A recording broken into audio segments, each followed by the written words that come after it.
Hello YouTube, Lyricide17 here, and welcome back for another collection update video. Pretty much right after I got done recording the part 1 of this, I remember that I had like a whole other pile, so I'm like not even close to being done. So yeah, that's what, here's that pile. In the background we're listening to something I just showed in the part 1. This is The Prophecy of Blight by Soul Grinder Thrash from Portland, Oregon. Alright, let's do it.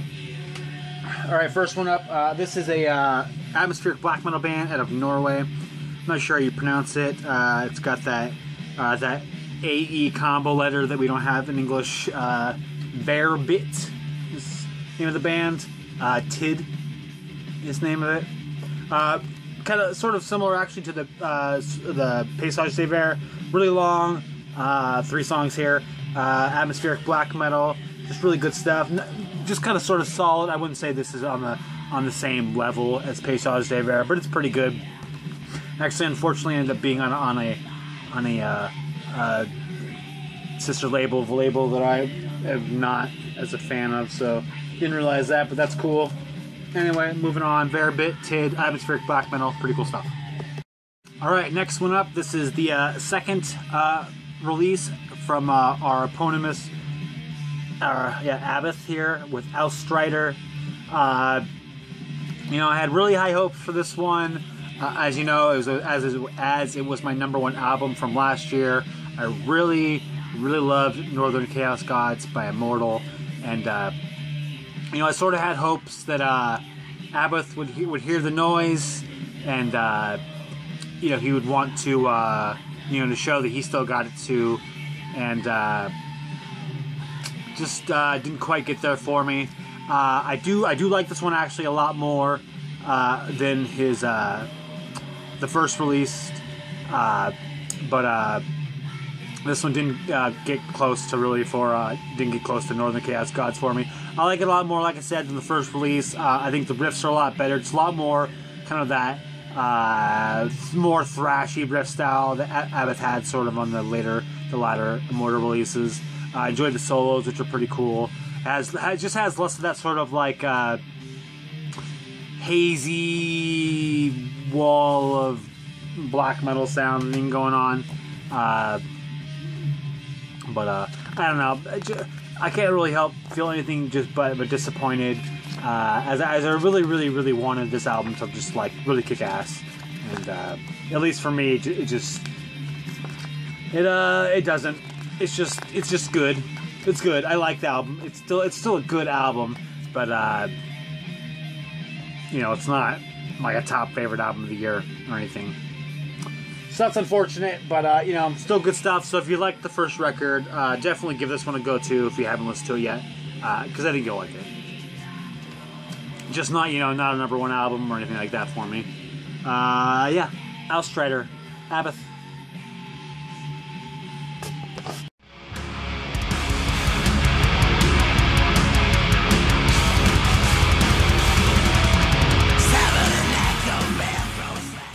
Next one up is actually kind of a cool one.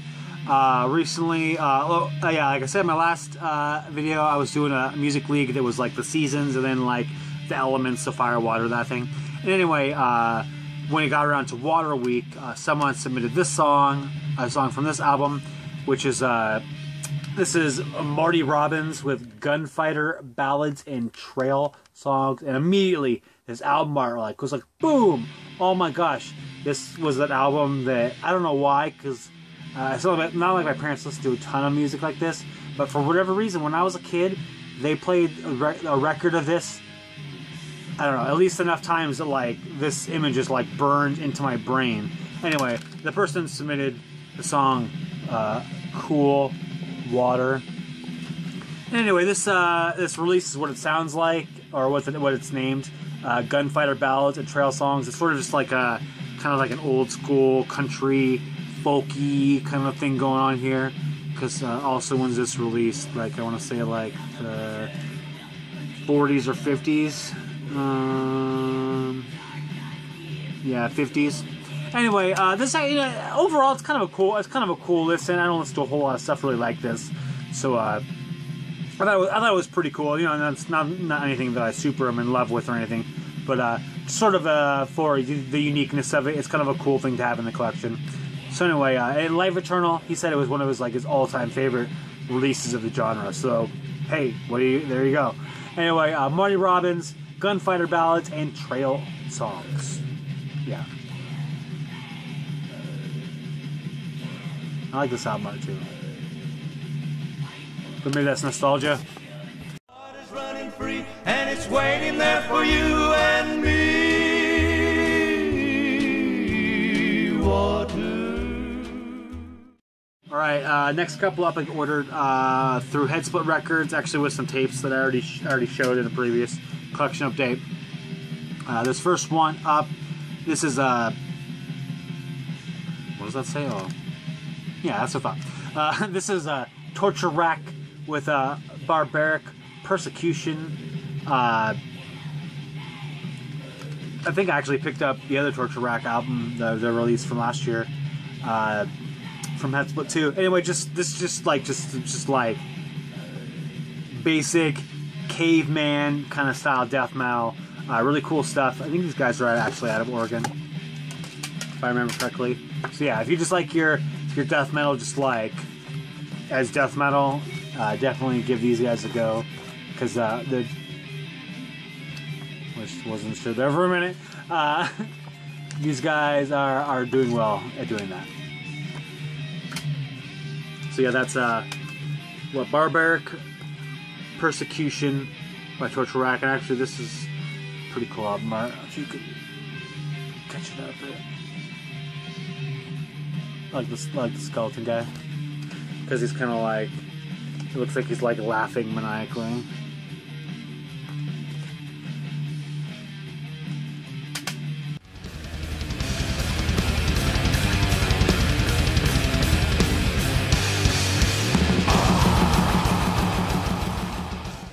And this actually was the release that made me go to Headsplit in the first place at all, because I saw him post it on Instagram, and I was like, oh man, I need to get that right now. This is a kind of a compilation release, sort of a compilation, but also sort of just an album with bonus tracks. It's sort of both of those at the same time, we'll say.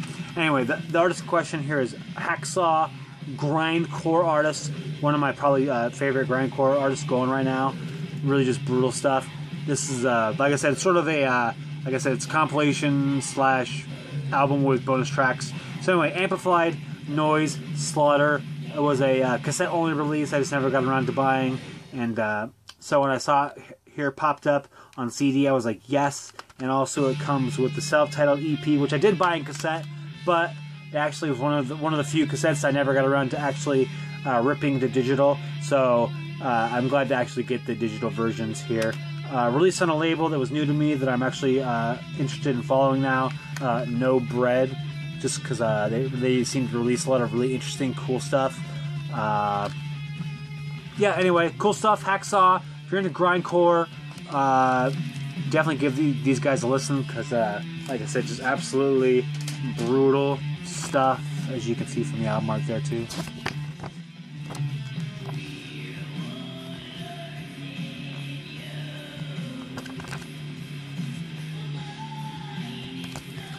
Anyway, awesome stuff. Hacksaw. Again, this is Amplified Noise Terror plus the self-titled EP from 2017. Hacksaw. Give it a go.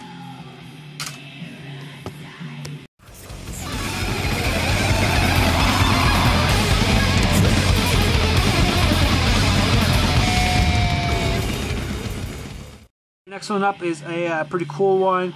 This is a release that's been on my Discogs watch list forever, and finally popped up because some of the prices over the years have been like outrageous.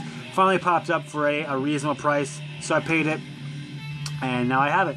And this is the Deconstructed EP from Kesha.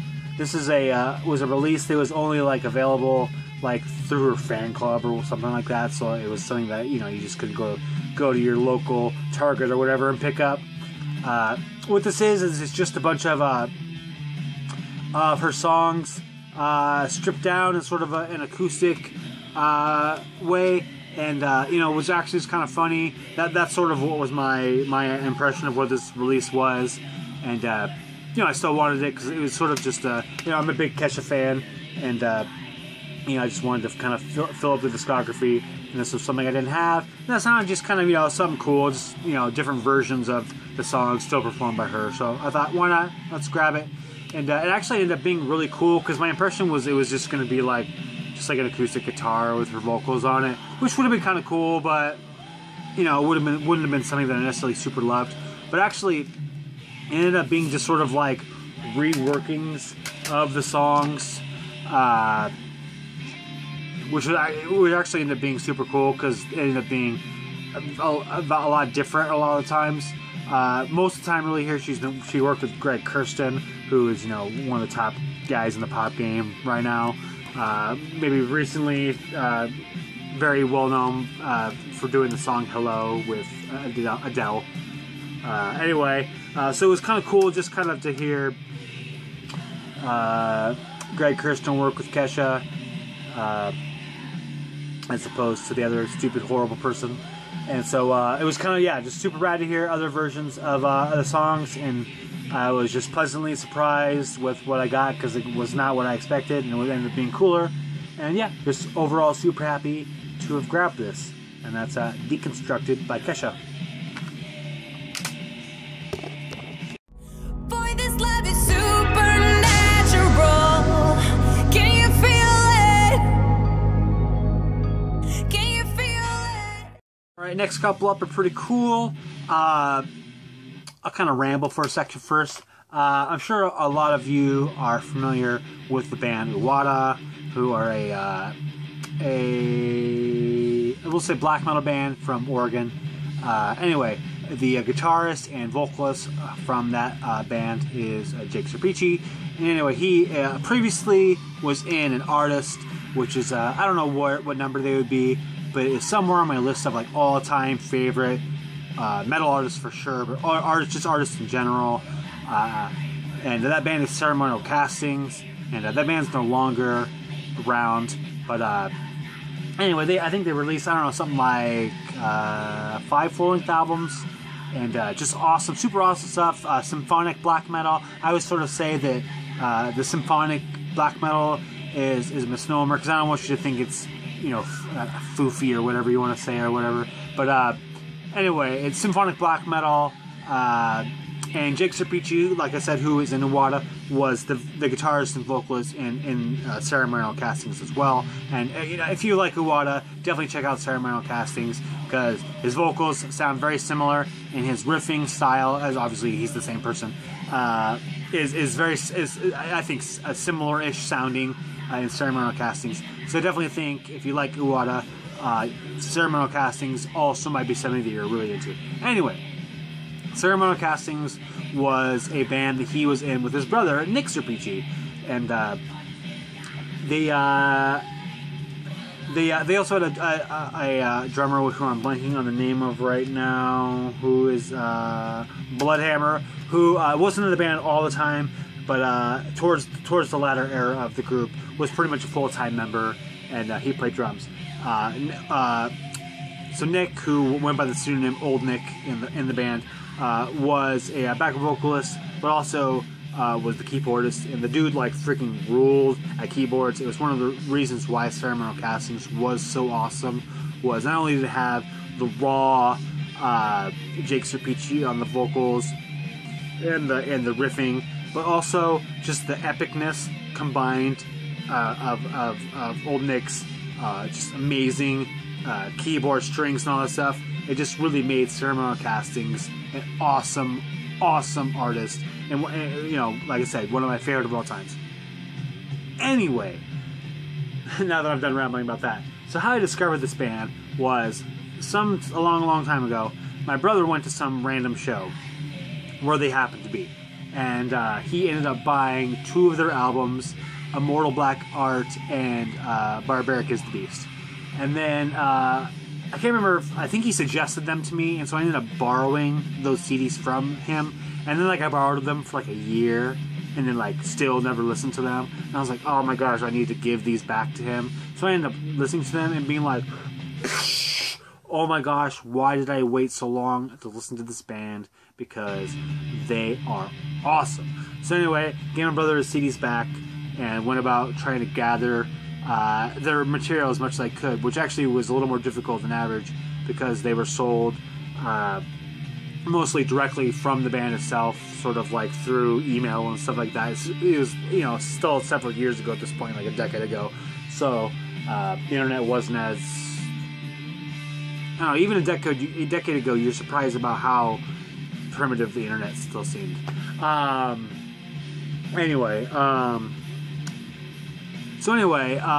Became obsessed with the band Ceremonial Casting, was really in love with them, and just happened to be hanging out with my brother once, and his roommate said to me, "Oh, well, you know what? I actually picked up a CD by the keyboardist's other random band while I was there too, and I don't know if I ever listened to it at all or not, so you can just have it. Let me see if I can find it." So he actually went and searched for it, and he actually was only able to find the disc in the front cover art. And anyway, that's where I'm going to start here. This is Mysticism Black, and then the album is called The Dark Erudition. So yeah, like I said, just have the disc in the front cover art. Like I said, this is a more solo project from Old Nick, the keyboardist. Although actually Bloodhammer does play drums on here, but otherwise all the instruments, the guitars, the vocals, the little bit of keyboards and the bass, all done by Old Nick. Really showing his multi-instrumental talents here. This is a really solid release. I would say this is like I don't want to use this as a negative sounding way to describe it, but this is sort of like Ceremonial Casting's light. They're sort of similar in terms of their overall style, but it's just not as good for me. I think part of actually the reason is that the keyboards are sort of muted in this artist, and so I think if they were a little more highlighted in the artist, I probably would have liked him more. But again, maybe that's not what he wanted to do. So anyway, a couple months ago now, I was just scrolling through, clicking through stuff to look for on Bandcamp that looked interesting, and a new release from this band popped up, and I was like, oh my gosh, I didn't even know that this band was still active, because I think this album came out in like 2004 or something. 2006 is when this came out, it looks like. So I didn't even know this artist was still active.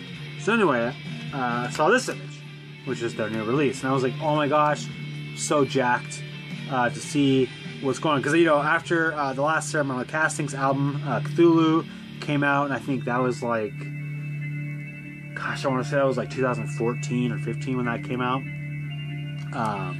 You know, I wasn't aware of what Old Nick was doing.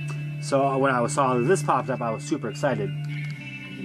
So anyway, I ordered this immediately, ordered a shirt, and then I actually was able to order a copy of the Dark Erudition, which I was excited about because I was, like I said, I only had the disc in the back cover. Actually, I haven't even opened it yet, but I ordered another copy. Here's what the back cover looks like. Ordered another copy of that, so that was pretty cool to grab that. And then, like I said, got the new album as well. And yeah, you know, I gotta say, I went into it probably with too high expectations, because with the lack of Ceremonial Castings, I was really kind of hoping that this was gonna pick up, you know, where they left off, and that probably isn't a fair critique, even because obviously it's not even the same band. But again, that's sort of just as a music fan what I wanted, and I didn't get it. I got sort of more of the same that I got with the Dark Erudition. You know, pretty good stuff. Very similar Ceremonial Casting sounds, but again, the keyboards are not a more focal point of this band's sound. So it just ended up being good. It's a good album. I like it. It's not bad, but you know, like I said, unfair. But it didn't scratch my my Ceremonial Castings void itch that I have, which obviously I won't get. I don't know if they had a falling out or if the band just disbanded or what actually is the reason why the band no longer exists, but it doesn't. And now we have Iwata and Misses in Black, and like I said, this is a good solid release. If you're into black metal, definitely give this a release a go. It's just nice, really cool, solid. There's a bit of epicness overall with it, which is pretty cool. Good solid black metal. Just didn't quite live up to my like I said, too high of expectations for it.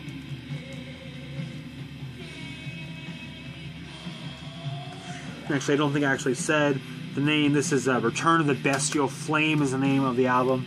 Again, here by This is a block. And actually, let me take this back out so I can. Maybe I already did it, but let me show you this. This is a really good album art. I really like the. What's that word?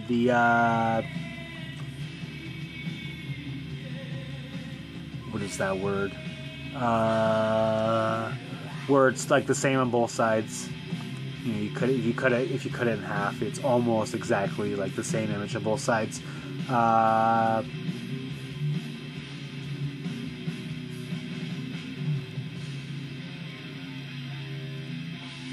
I thought I could think of it. I'll pop it up on the screen here because if you're dying to, maybe you want to know.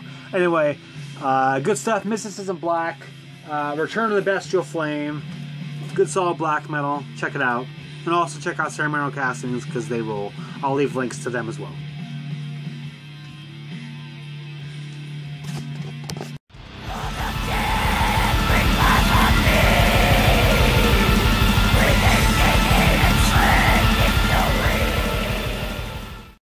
Alright, next one up was a really cool one. This is an artist and I'm in a release that was turned onto me by Sir Meatwad. And actually, it's funny, now that I'm realizing it, he showed this in a video a long time ago, sort of on my list to grab, and I just never got around to it. And then actually for Water, the same Music League playlist that had the Marty Robbins on it, he submitted this song, and it sort of reignited my, oh yeah, this album rules, I need to go grab it, so I did. And so yeah, here it is. This is The Great Fish by Squalus. If you're not familiar with this artist, which you might not be, this is all or most of the band Giant Squid. Definitely sort of a similar overall style, I would say, to Giant Squid. Sort of that sort of progressive metal, sort of doomy sludginess a little bit too, kind of thing going on. This is a concept album that's sort of about a shark, as you might assume from the incredible album art.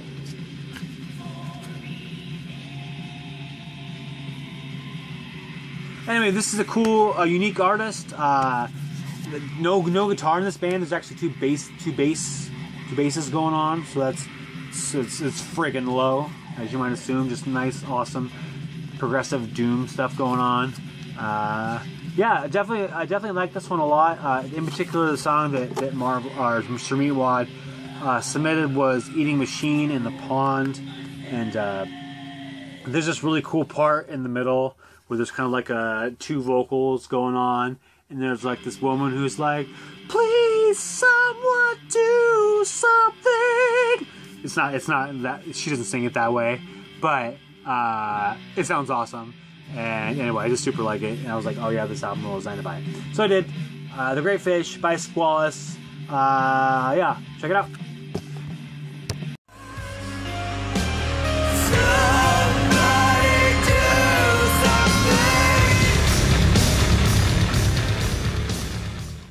Last but not least, it really is, I think, the last one now. This release came out this year. This is self-titled release by the band Wishfield. They're out of the U.S. I can't remember, like Wisconsin, Michigan, one of those two states, I think. Kind of a hard band to describe, actually. I would say they're kind of like progressive black metal, I guess, is maybe what I would say. They definitely have a lot of things going on, kitchen sink, that kind of thing. So yeah, definitely a lot of different elements going on. Kind of weird, I would also even kind of say, which I'm not even really going to even explain what I mean by weird. So it's just progressive black metal that's also weird is what I'm going to say with what this band sounds like. So if that sounds interesting, check out the link below. Yeah, I'm not even going to even say anything else. Progressive black metal that's weird. I actually like that description. I think it's very apt. Another one turned on to me by Sir Meatwad. Self-titled Wishfield.